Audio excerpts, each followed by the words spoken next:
Alright, so I got a new video today. As you can tell, I got a few parts in, so we can try and make the new line have an oil pressure gauge in it.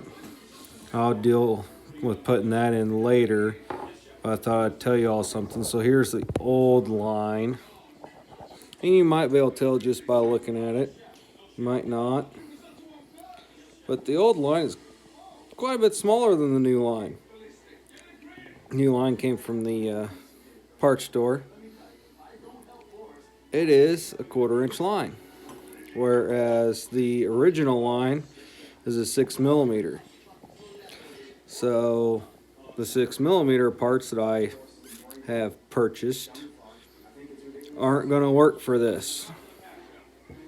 So obviously going to have to go back to the parts store and get 1/4 inch stuff to fit the new line and try and put these in there.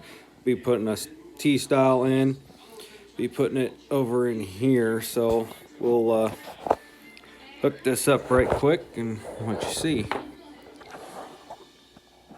So we'll put this in there.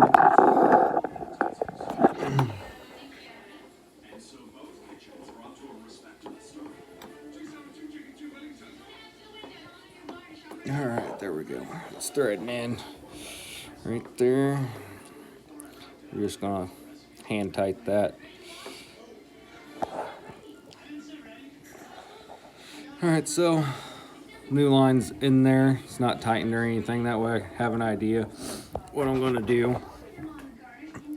So if you notice there is a bend in it. So my gauge is gonna have to go in the middle of this, but keep it at the same length. So I can't make this any longer or any shorter because it has a specific place in the engine block it needs to go. So I'll have to make some adjustments either when I cut this open, see if I can make it short enough. If not, then we'll go back in here in this area and we will put a union, one of the unions in there. Of course, it won't be these are 6mm unions, but we'll put a union in that pocket there. That way we can shrink it up or extend it however long we need. This line does look pretty good. It's got 2 O-rings on it. The ends are the same length or same size, so they're .235 on each one of these, so the factory one and the new one, but the size of the line is different. So this one's plugged up anyway. I can't get any air through it. I took my air compressor 120 psi, shot through it, and nothing came out. It is plugged. If you can look, you might be able to see it. There's kind of some buildup in there. It was pretty full of sludge.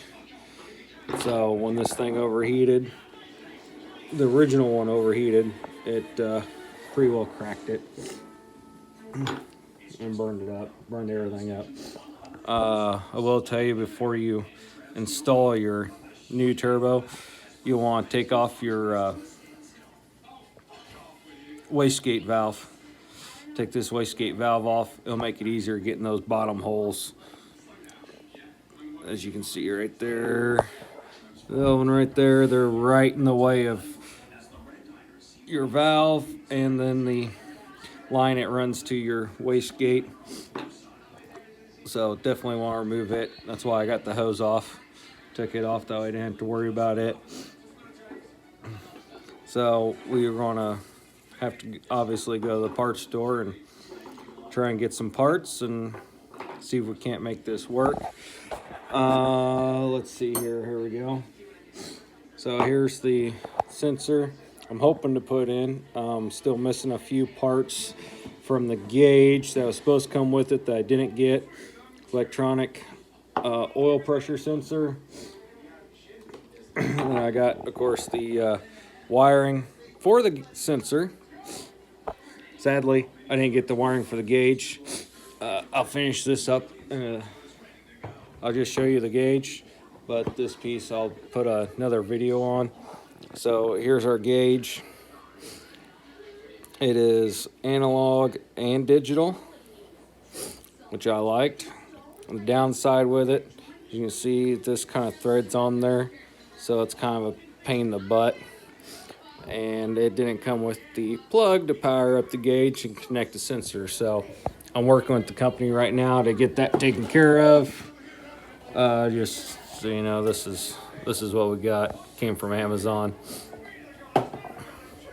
So anyway, there's that. We'll make another video when we're ready to get these lines taken care of, and after, of course, I get some parts.